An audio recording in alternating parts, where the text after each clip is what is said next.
for you.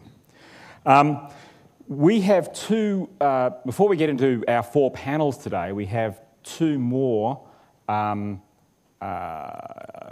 pieces of research to share with you, one before morning tea and one after morning tea. These are pieces of research commissioned by the Commerce Commission on the general question of willingness to pay, if I can find my right spot in the notes, and the, please excuse me, the first piece of research was commissioned by the Commerce Commission from Nielsen on small and medium enterprise interest in that uptake, and Kris Mayo from Nielsen is here to share with us that information. As I've said before, you've got your bios in the papers, so I'm not going to read out Kris's bio. I am just disappointed that unfortunately the Minister didn't have any policy backflips for us, because if she'd had a policy backflip, Kris could have judged it for us, being an international gymnastics judge. But since we can't call upon her to do that, I'll simply ask her to come and share with us the results of the research on SMEs. Thank you. Please welcome Kris.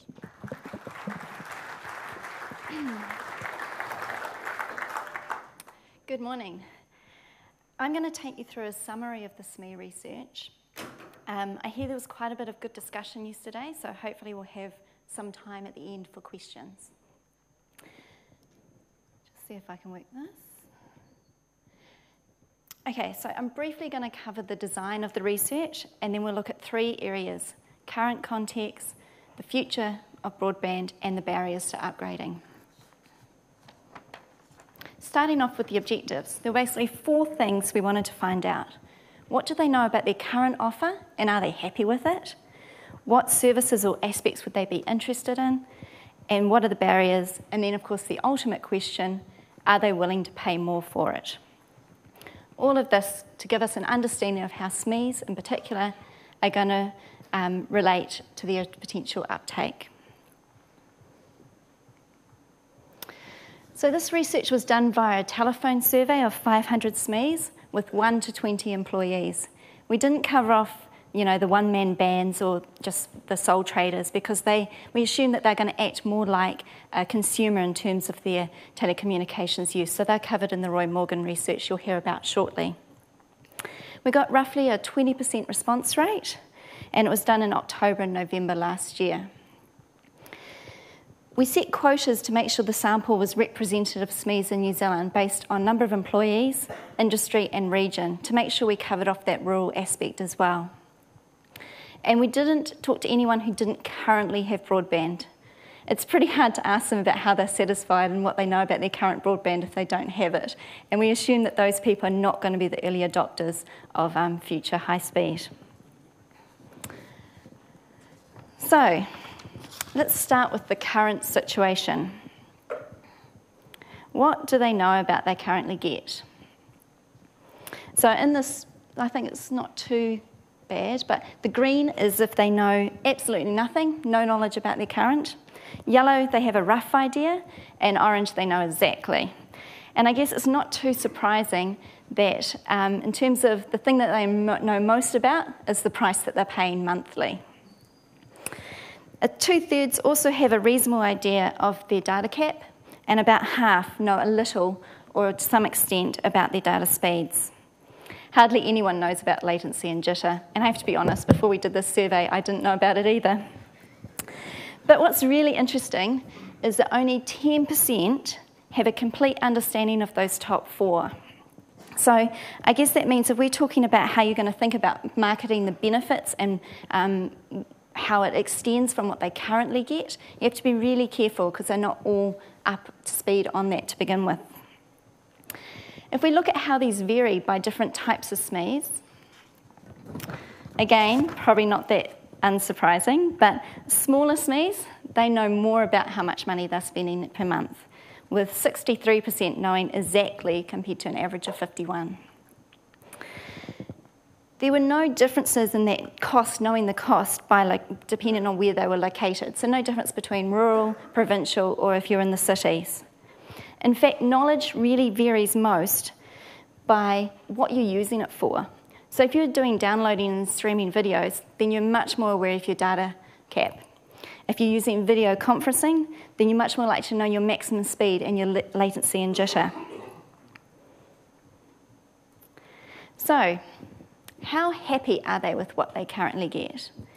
As you can see, they're pretty satisfied. If we look at those that are quite or very satisfied, you have sort of 3/4 are happy with their ability to do what they want to do at the moment, to use the applications they want to.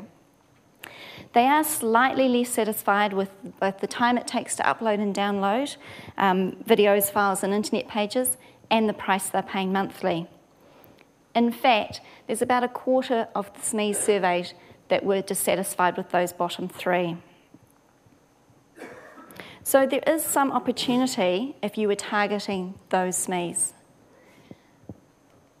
So I wouldn't recommend this, but there are much nicer things to eat, and I hear morning tea is pretty good. But if you are frustrated or dissatisfied, who are you? And particularly, it's the people that are exporting and importing. Their frustrations lie around their ability to use the applications they want to. In fact, this group of SMEs are probably the least satisfied overall across all the attributes we tested. Provincial South Island, they are a little bit frustrated with the time it takes to download and upload. But apart from that, there wasn't a lot of rural, provincial, city differences. And those who use video and conferencing also, it's that time factor that is important and that is holding them up. So, who are the happy people? Aucklanders. I wasn't quite sure how often that happens, but they are happy in relation to what they can do, the applications they can use. And perhaps with lower expectations, the not-for-profit organisations are also happy with their customer support. Finally, just something to keep in mind, that while everyone is using broadband for email and general internet access, there's a much smaller group that are using it for things that will really benefit from greater speeds. So we have only 20% using it for video conferencing and about 40% for downloading, uploading and streaming videos. So I guess that's interesting in the fact that what comes first, the chicken or the egg. So let's look at the future. So what are they interested in, and are they willing to pay more? This was a little bit tricky because it's the old, you don't know what you don't know. So what we tried to do is take extensions of existing services or things that had been talked about as potentially coming up. Plus we had the added complication that SMEs are vastly different from each other. The plumber versus the farmer versus a design specialist. So we had to try and make them general, yet relevant to all of them, and of course over the phone. So we came up with 4 potential applications. The first one was high definition telepresence. Basically that whole thing, it feels like you're in the same room as someone even though they're anywhere in the world. Secondly, online sales and marketing functionality, whether it was uploading specs or providing some sort of demonstration for your product or service. Telecommuting, using high-definition video and voice to get rid of the daily commute. And high-definition security surveillance, using high-quality images. So, how interested were they in these 4 things? In a nutshell, there is moderate interest. They're not leaping off their chairs going, yes, give this to me now. But in the same token, they're not saying that they're not interested at all. The one that had the most interest was the online sales and marketing functionality, with nearly half the sample being quite or very interested in this. And this was largely driven by those that were importing and exporting, and slightly more by the larger SMEs that we surveyed. There was very little difference by location. So this does highlight the benefits, or the what, that will be really important to communicate as simply as possible, as at the moment there is not a strong demand for the applications we tested. So the multi-million-dollar question, or perhaps not, but when we asked about whether they would be willing to pay more, we had roughly 10% that would pay between 20 or more percentage more than what they are currently. And again, this was driven by the importers and exporters. They were significantly more likely to fall into this group.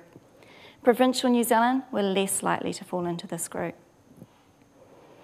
We had 26% overall who would pay more than 10% more than what they currently do. But there was a significant chunk of 35% that are not willing to pay any more. And these were the ones in particular were the ones with less than 500k turnover. However, I think it's been pointed out before, at the end of the day, the willingness to pay will depend on the attractiveness of the content and the applications that they can use, and they might not fully realise what they will be at this stage. Finally, just looking at the barriers. So we provided them with a list of potential barriers, but we also asked them, was there anything else that we'd missed off? And 2/3 said, no, that's pretty much got it covered. A third did mention something else, and of these, a third said something that related to cost. However, of the ones we provided, the top two comes out as disruption. So if the rewiring meant they could not work while it took place, that would be a definite barrier for 50% of the surveyed SMEs. This does drop down to 32% if the rewiring just causes a bit of inconvenience. So that makes sense. Rural were less likely to see the disruption as a barrier. The second one is an increase in monthly ongoing cost, with 80% saying this would definitely or might be a barrier, and there were no differences regionally for this. Overall, our importers and exporters saw less barriers. And you might start to see a common theme here. Though they did have and in particular, they didn't see a barrier if they had to break their contract. So that might be something to keep in mind for providers. The provincial SMEs, for some reason, they were worried about exceeding their data cap, particularly in the South Island, if they upgraded to a faster service.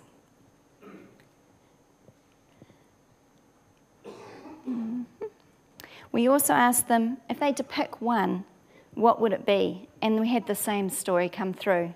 That disruption if it meant they could not work, and an increase in monthly cost.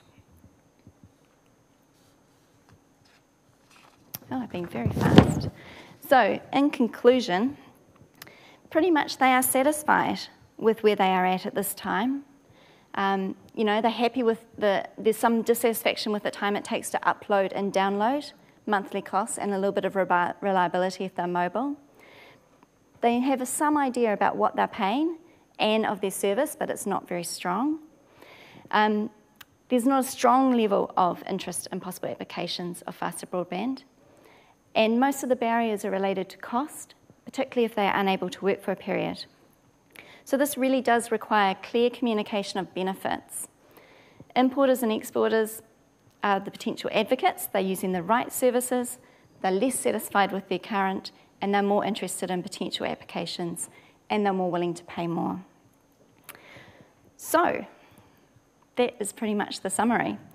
So we can open up to questions. We can indeed. Thank you very much. I guess I can start that off. I'm interested to know if any of that was a surprise to you, or was that what you expected? Yes. So we'll do a straw poll. Actually, who found that what they were expecting? Oh, that's nice. Who found it surprising? We could have saved the money on the research. No, sorry. I think for me, I expected there'd be more differences based on rural, provincial, and city. That was probably the surprising thing for me, that there was less differences than I expected. So now you've got the first question out of the road to them. I think they've got some questions for you. Gentleman there and then Bronwyn. So.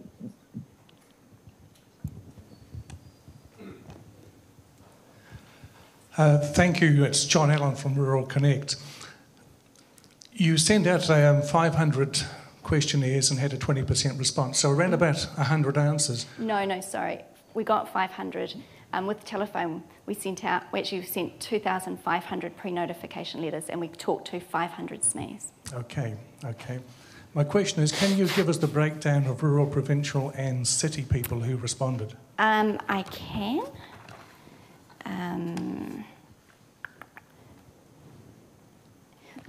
I don't have it right here, but basically we set quotas, so it was representative. So we made sure that we got a percentage of rural that was the same as what is in the percentage of the population according to New Zealand stats data, and same with provincial. And then we broke the cities down by Auckland and the other main cities. Yeah, I can find you those exact figures in the report though. Right. Bronwyn Hull, New Zealand Institute for the Study of Competition and Regulation. I think there's two interesting things about this study. Firstly is the sort of outcomes you've got are actually surprisingly similar to the same sort of studies that were got 10 years ago when we looked at the difference between dial-up and normal broadband. Mm-hmm. So not a lot has changed in that point. Yeah. But I'm really interested in the issue about the exporters and importers. Is there an issue about the dissatisfaction with elements that relate to the New Zealand-related components of the service, or is it actually the fact that they're dealing with applications that are hosted offshore, which is something that the fast broadband network in New Zealand is impotent to address? Yeah, that's a really good question, and we didn't actually break it down for them in the survey, so it's at the end of the day, it's their perception on the overall how it's working. So you're right, it could be something that is based overseas and not in New Zealand that is impacting the performance. Yeah. But when the question was asked later about the 4 applications, which you also said the importers and exporters showed the greatest interest in, yeah. None of those particularly looked to me like they would be internationally based services. I mean, teleworking and the other 3 were not particularly, they were very much about what you do in New Zealand. Yeah. So it's hard to draw the conclusions. With the exception it's a hypothesis. With the exception of the online sales and marketing, which obviously you are dealing with overseas, and that was the one that they were most interested in. Yeah. Do we have any further questions? I've got one over there. I've got one, of course, but I'll save mine. Hi, Oliver Smith, Telecom. I wondered, did you ask them anything about how their current speed would compare to what the UFB speeds they would get? So, for example, someone in rural New Zealand might be comparing a 1 megabit connection to a 30 on UFB, whereas someone in the city might be already getting 20 on ADSL. No, we didn't actually. So we didn't state up front what the new speed would be or what the current is. It's all just based on their perception, sorry. But you did right, it could vary considerably. Any further questions from one in the middle here with the... It's coming, Johan. Thanks, David. Just a very quick one. And you are again? Oh, Nguyen Duc from Eagle Communications. I was very interested in your presentation because I've been looking at end users' benefit as well, trying to bridge government broadband policy to those end users. And I just wonder whether your report to the Commerce Commission will be made available soon in full. Sylvia, I presume so. I presume the report will be made in full.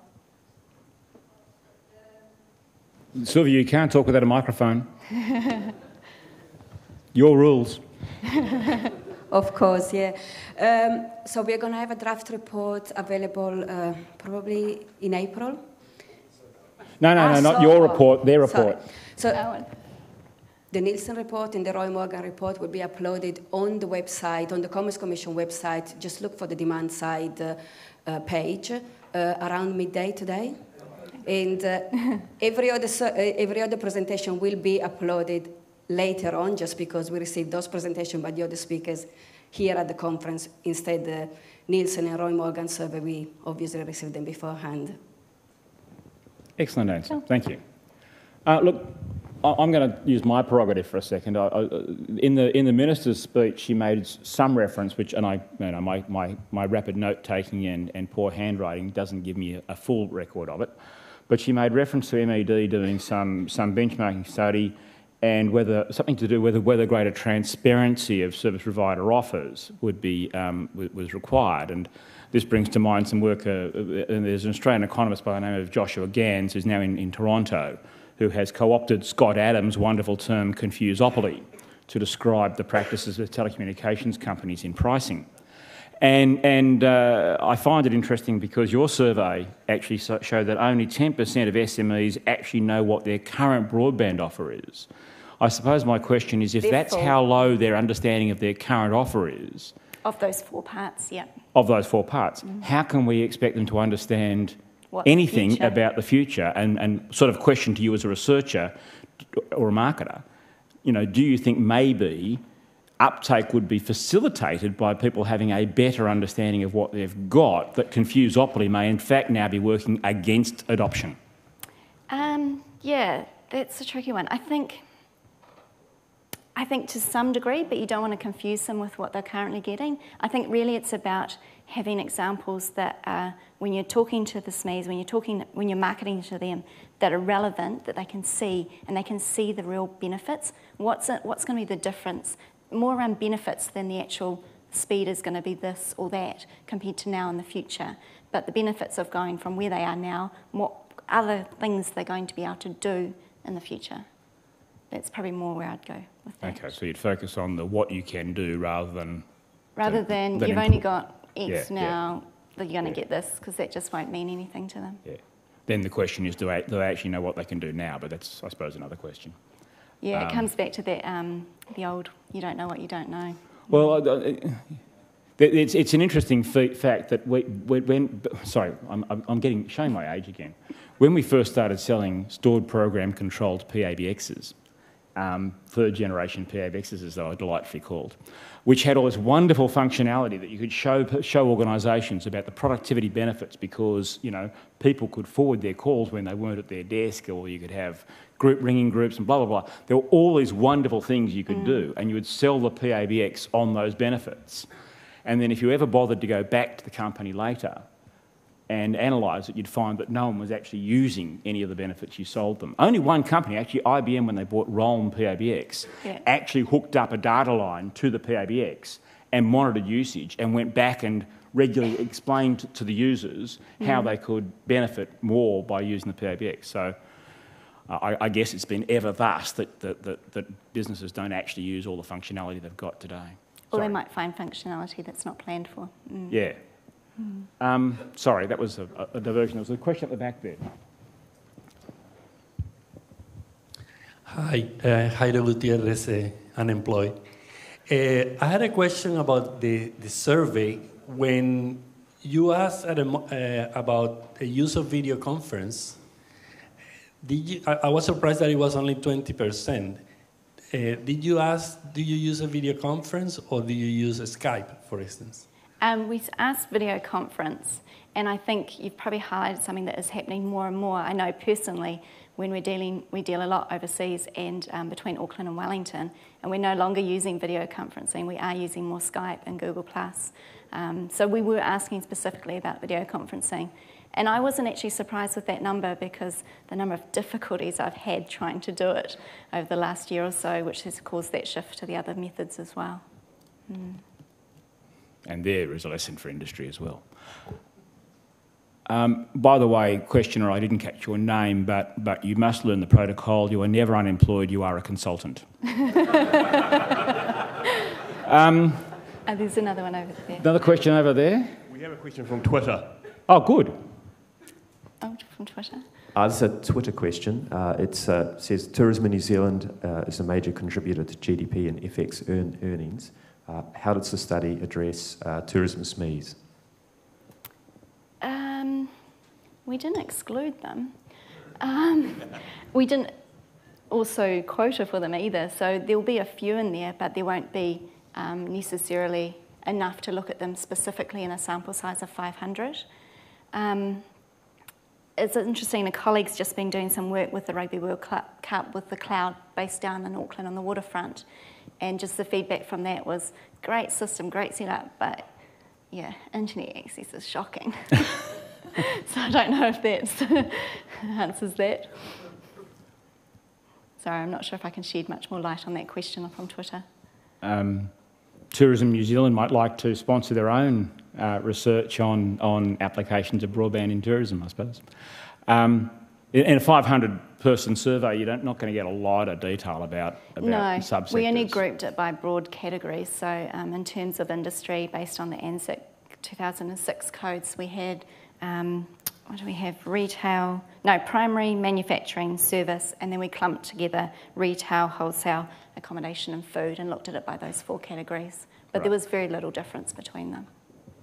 Thank you, Twitter questioner. Any other questions in the room? Well, we've timed it perfectly again because it is now actually 10:20, which is the tea break. I don't know how come you're so organised and actually managed to stop asking the questions at the appropriate time, but I think you did very well at that. We have a tea break that is a 20-minute tea break today. We're lucky, so we'll reconvene here at 10:40. But can you please thank Kris Mayo for her presentation?